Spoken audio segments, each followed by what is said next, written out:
Talk SEC, Scott Moore, also of the Jay Barker Show. And, boy, we got a lot to recap this morning. So let's jump right out on the Bud Light hotline with Scott. Good morning.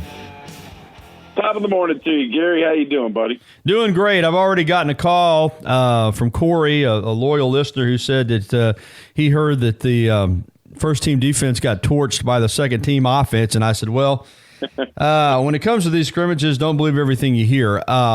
Having said that, there is some talk that Mac Jones had a really, really good day, and that second-team offense, which has some very talented players, as I was saying to Corey, when you're talking about Brian Robinson and you're talking maybe about Jalen Waddle and maybe some other ones, and I wouldn't be too concerned, but still, there's no denying, and you starts with the first-team offense, but this offensive group for Alabama, Scott, is immensely talented, and If Mac Jones is having an impressive fall camp, and all reports are that he is, that's a good thing, because you don't want to just have your starting quarterback, Tua Tagovailoa, as good as he is. You don't want him to be the only guy that can move your football team. And I think all the reports coming out on Mac Jones is a real big positive. Well, I think it is too. And, you got a guy that's in his third year of the program. He's got some dang good coaching over that time, and you start looking at all the coordinators. It's sometimes having a bunch of different coordinators and different quarterback coaches and different philosophies and all. I think that's a good thing when you're a talented player. And he's making that next step. And listen, I keep saying this: if you got quarterback depth in college football, believe me, that helps you win a national title. You need depth. You remember Coach Dye used to always say, "Man, if you got two quarterbacks, you ain't got none." Well, that's not the case anymore, man.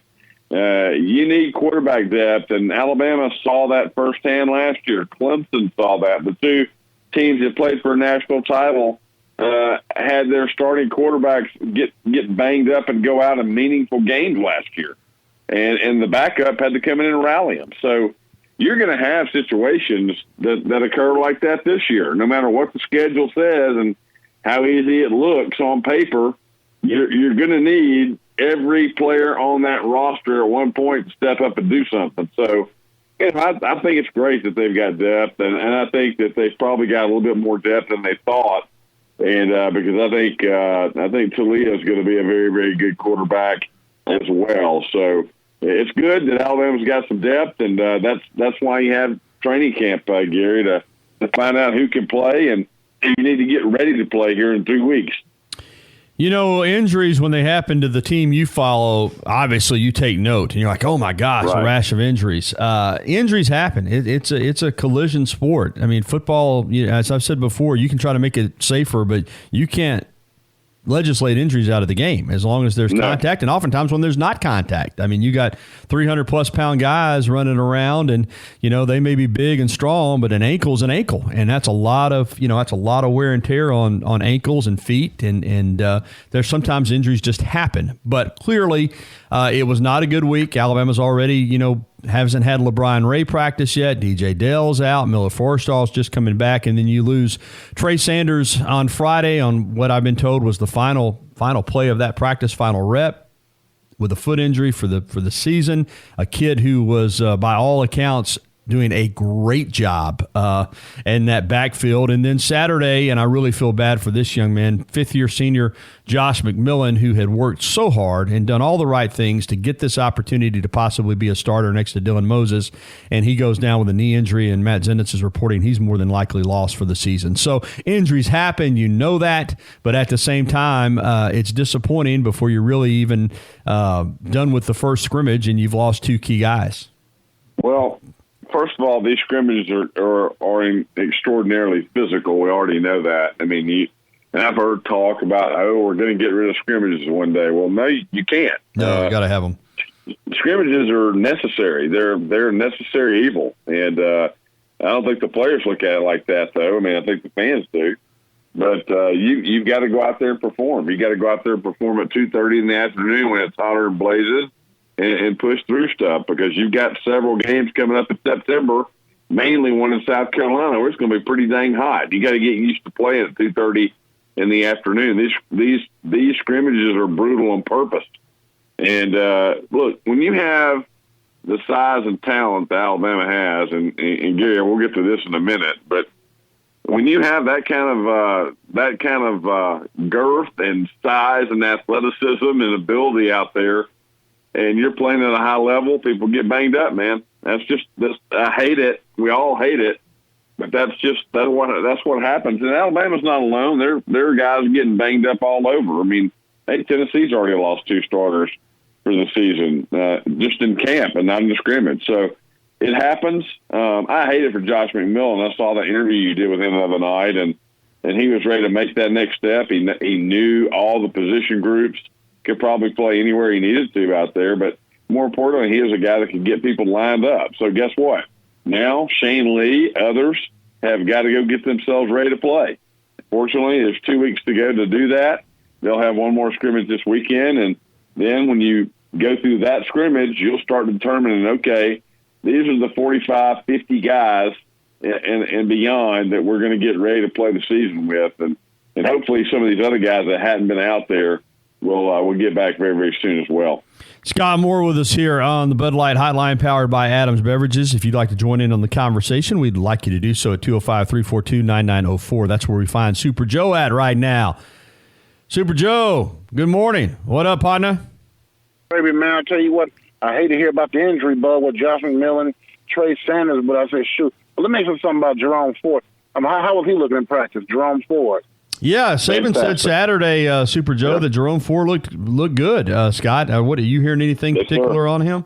I heard some great things about what he did Saturday, and I will tell you this: Jay Barker keeps talking about Jerome Ford and how well he really likes him, and apparently that worked out pretty well. I think he played extremely well Saturday. I know he had a couple of explosive plays, and we all know, guys, that you need 3 tailbacks in this league to go through a 15-game season.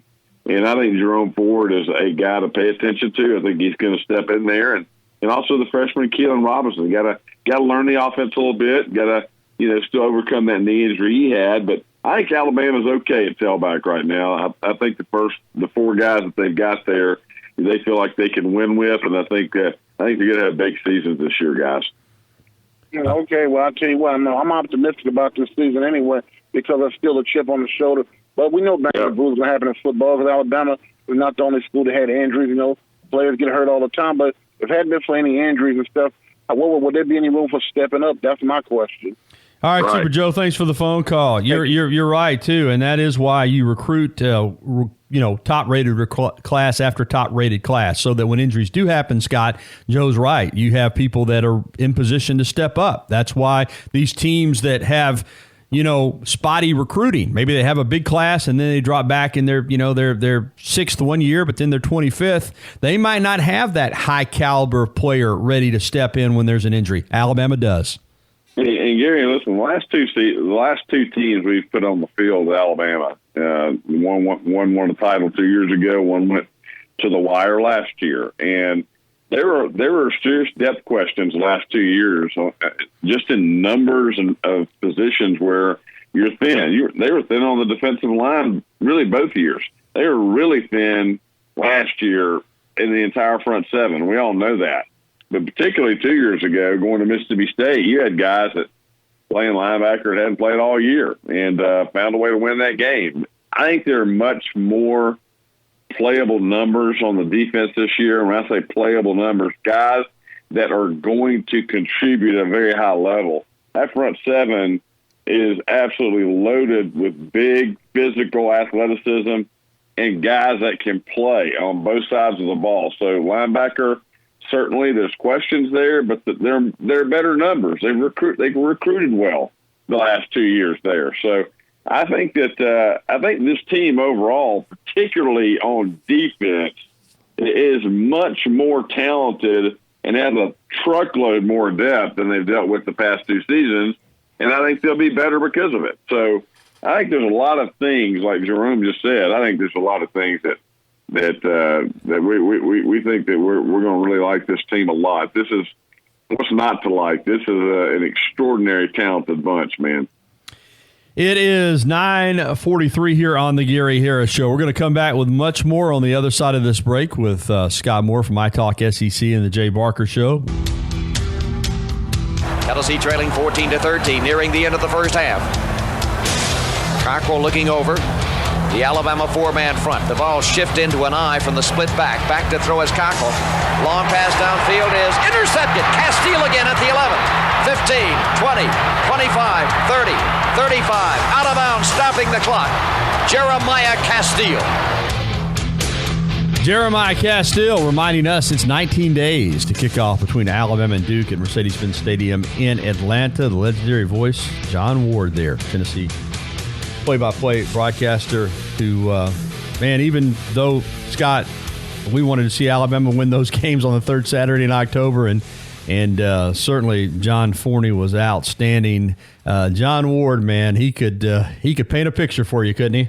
Boy, Gary, I'm telling you, man, remember all we had back in the day, buddy, was radio. Yeah, if it wasn't an ABC game of the week, then you had to listen to it.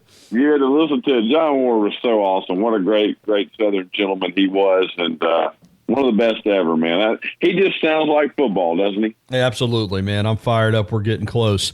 Hey, I want to keep it with Alabama, but I want to ask you about the 2020 schedule being released and the SEC. Yeah. We kind of could see this coming. Sankey had alluded to it, and, of course, obviously television kind of dictates everything. SEC is in business with ESPN. That week before the rivalry week, for television purposes, there just weren't many good games. And, boy, the SEC fixed that.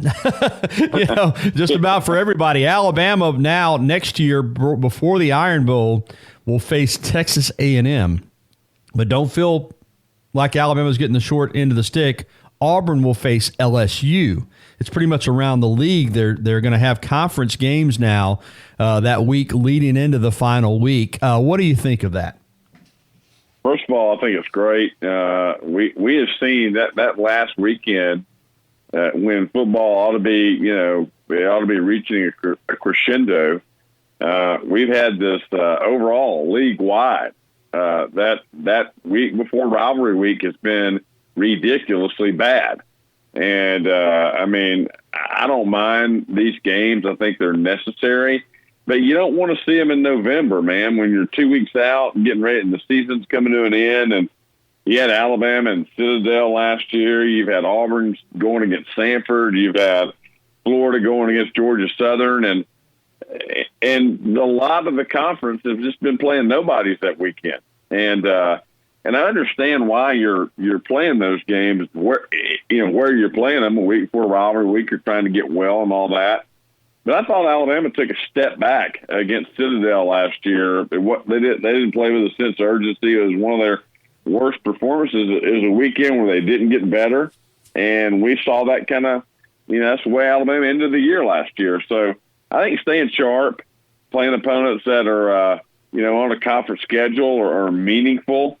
It is not an easy road for anybody now, but it shouldn't be, and that's just the way it is. So I think it's a good move, but it's certainly going to be more difficult for everybody in this conference to get to Atlanta, which is again what they're trying to do, Gary. So I don't have any problems with the schedule because it's affecting everybody, like you just mentioned.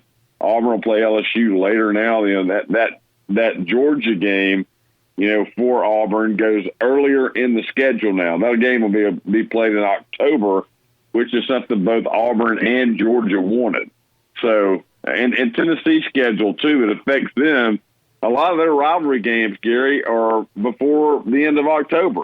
This balances out Tennessee's schedule as well. You have rivalry games in every month of the season. So I think that's what they were trying to do, and I like it, and I think it's going to be – I think the fans will embrace it, too, because you got games in November.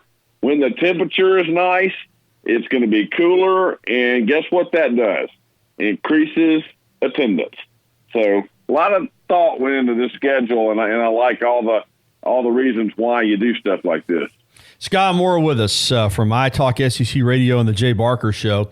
We talked about Alabama's scrimmage from what we hear. And, again, I was only out there for the the media viewing period, which wasn't very long at all. Let me tell you, they got us in and got us out. So I've heard some things again, but we did hear that the offense had a really good day. The second team offense did some things against the first team defense. Down at Auburn, just the opposite. Word is that the defense was dominant, forced 3 turnovers, including a pick 6.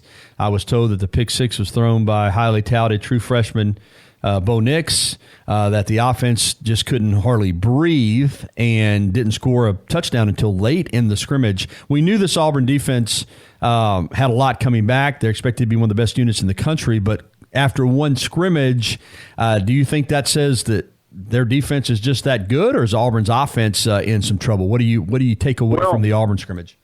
Well, Gary, we watch your football as long as you and I have. We always know if you got a good defense, first scrimmage defense is always going to be ahead. It was ahead in the scrimmage last year. I'm sorry, at Auburn's A-Day, the defense was better. They're better now. It is one of the better units in all of college football, and that offense is struggling, especially when you got a first-year guy. Bo Nix started the scrimmage. And I don't know if we can read anything into that. Gus later said that both guys are going to play against Oregon. We figured that anyway. But I've heard from people down there that Bo Nix is throwing the ball very, very well right now.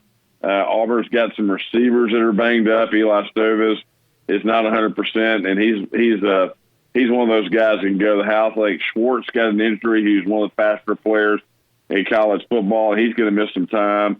Will Hastings is coming back from an injury. So Auburn's got some issues there. So, again, that goes back to the tailback. Shivers played well.